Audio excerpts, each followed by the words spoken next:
Assalamualaikum warahmatullahi wabarakatuh. Perkenalkan, nama saya Siti Mursidah. Pada kesempatan kali ini, saya akan menjelaskan tentang toksikologi lingkungan dengan senyawa formaldehida.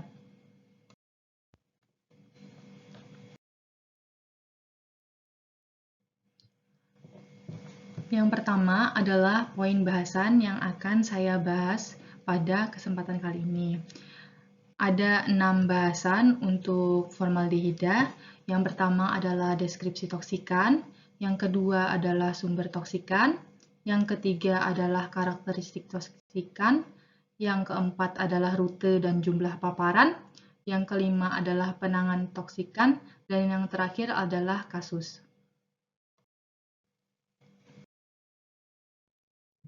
Yang pertama adalah deskripsi toksikan. Formaldehida memiliki satu unsur C, dua unsur H, dan satu unsur O. Formaldehida juga memiliki CAS number 50000 dan dikenal sebagai metanal, metil oksida, oksimetilen, metilaldehida, dan oksometana. Formaldehida murni tidak tersedia secara komersial, tetapi dijual dalam bentuk larutan dengan 30-50% berat, dan kita kenal sebagai formalin.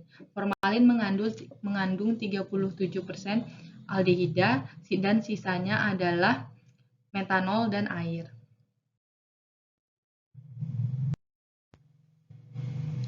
Formaldehida juga digunakan pada banyak industri seperti produksi pupuk, kertas, plywood, dan resin urea formaldehid.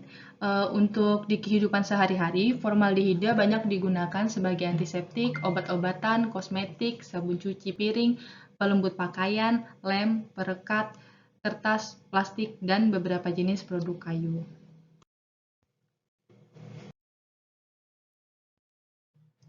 Selanjutnya yaitu sumber toksikan atau sumber dari formaldehida ini.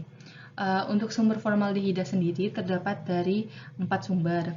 Yang pertama adalah natural source, yang kedua adalah anthropogenic source, yang ketiga adalah secondary formation, dan yang keempat adalah production.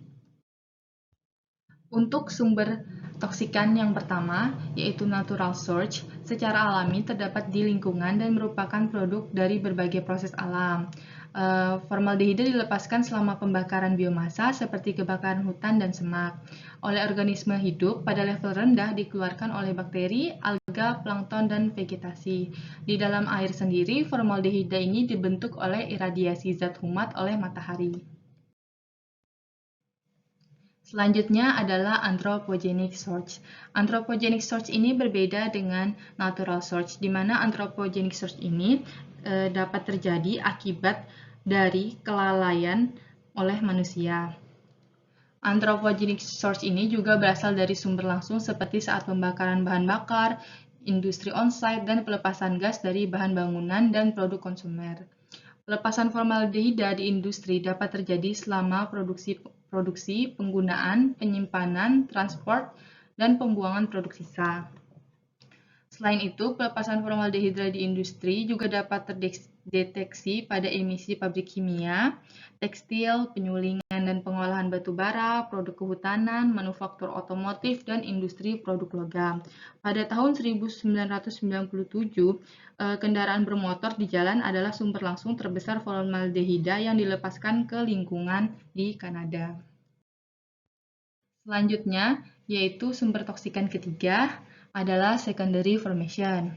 Secondary formation sendiri merupakan pembentukan sekunder formaldehida yang terjadi di atmosfer melalui oksidasi volatile organic compound VOCs secara alami maupun antropogenik di udara. Di atmosfer sendiri tepatnya berada di troposfer. Yang keempat, sumber toksikannya berasal dari production. Formaldehida diproduksi secara komersial dari metanol dengan proses oksidasi menggunakan katalis metal atau katalis metil oxide. Untuk kapasitas produksi formaldehida di dunia pada tahun 2011 dikutip dari Ullman, Berdasarkan wilayahnya, Asia Pasifik merupakan wilayah dengan kapasitas produksi terbesar, sedangkan Afrika merupakan wilayah dengan kapasitas produksi paling kecil. Indonesia sendiri di Asia Pasifik berada di urutan ketiga. Selanjutnya yaitu karakteristik toksikan atau karakteristik dari formaldehida.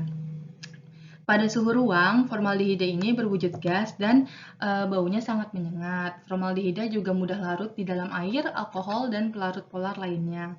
Adapun sifat fisik dan kimia formaldehida seperti berikut ini. Formaldehida memiliki rumus CH2O dengan massa molar 30,03 gram per mol dan memiliki water solubility 400.000 sampai 550.000 mg per liter.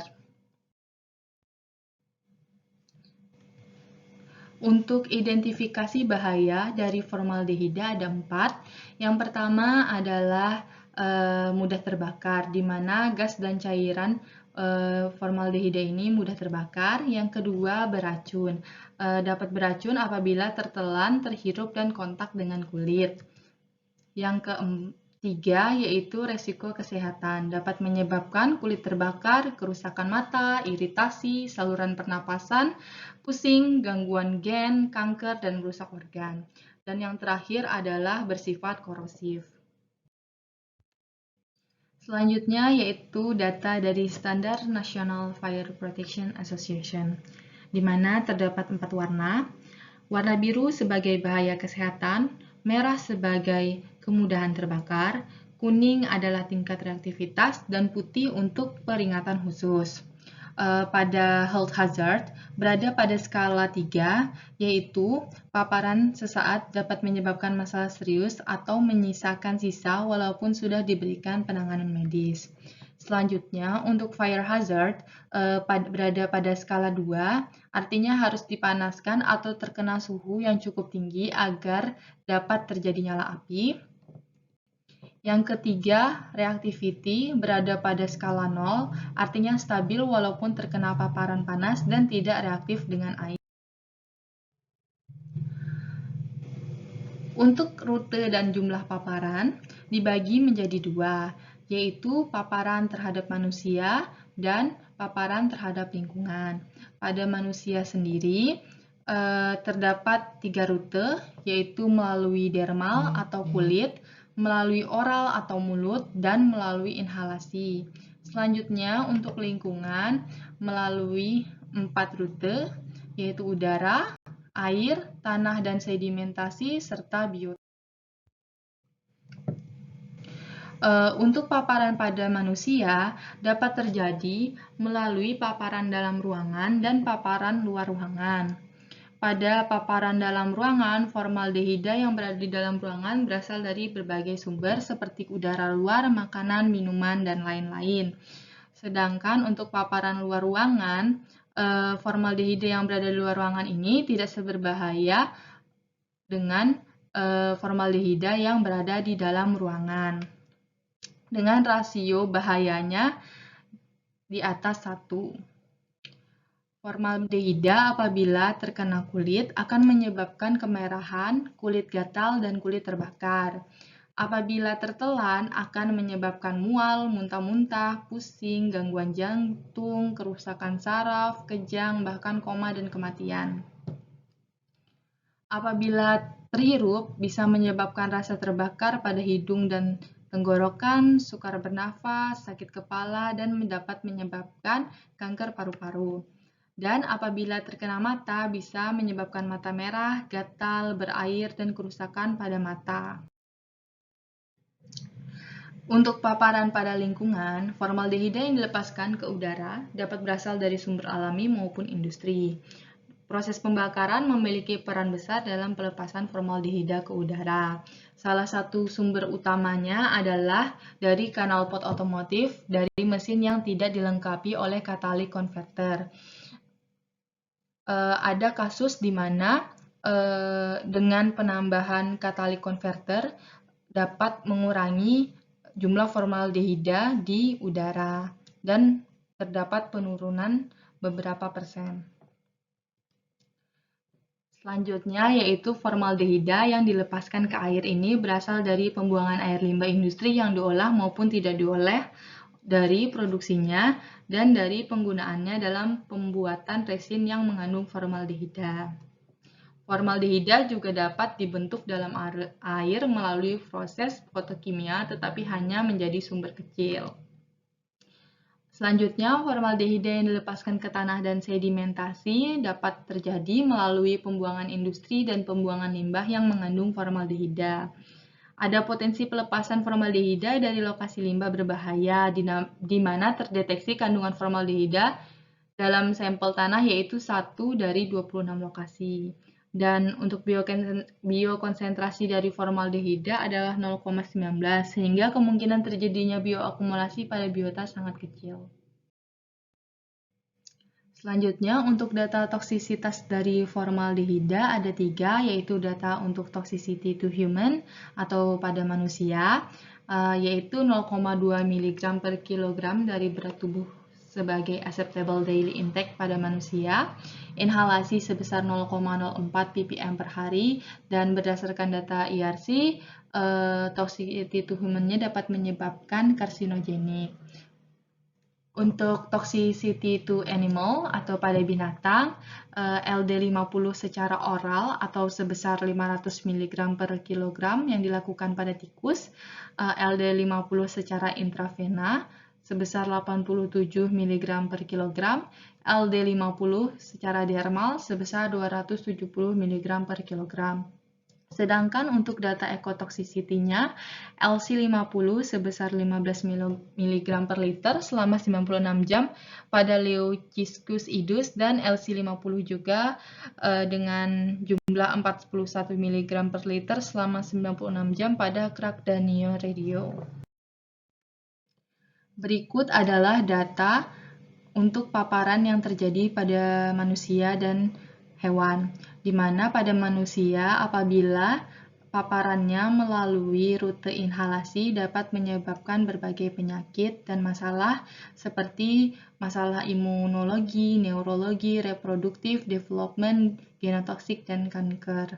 Sedangkan pada hewan bermasalah pada rute inhalasi dan oral dapat menyebabkan semua penyakit tadi seperti imunologi, neurologi, reproduktif, development, genotoksik, dan kanker.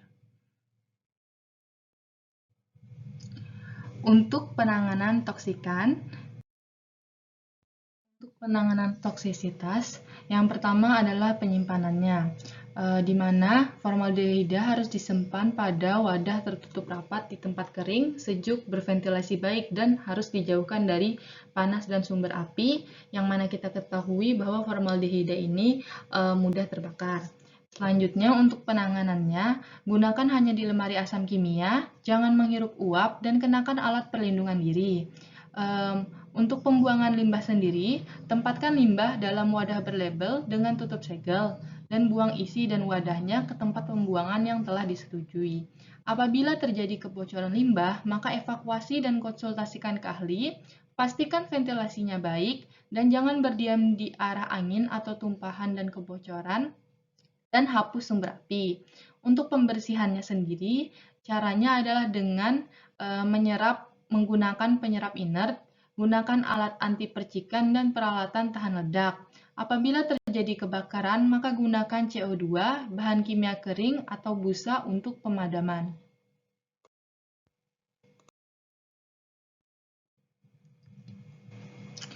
Selanjutnya yaitu kasus. Terdapat 2 kasus pada manusia.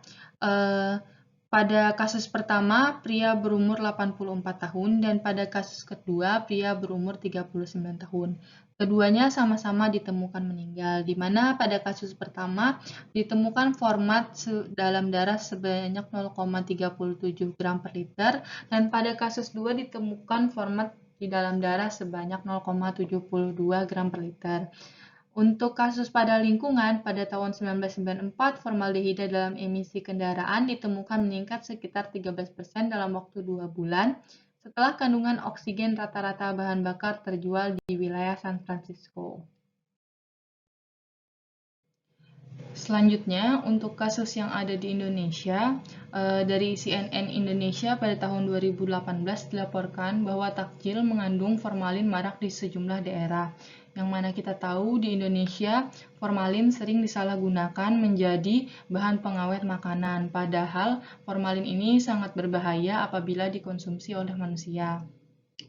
Dan untuk dari Kihyun dan DKK itu melakukan case study tentang level paparan formaldehida pada pekerja dengan berbagai profesi.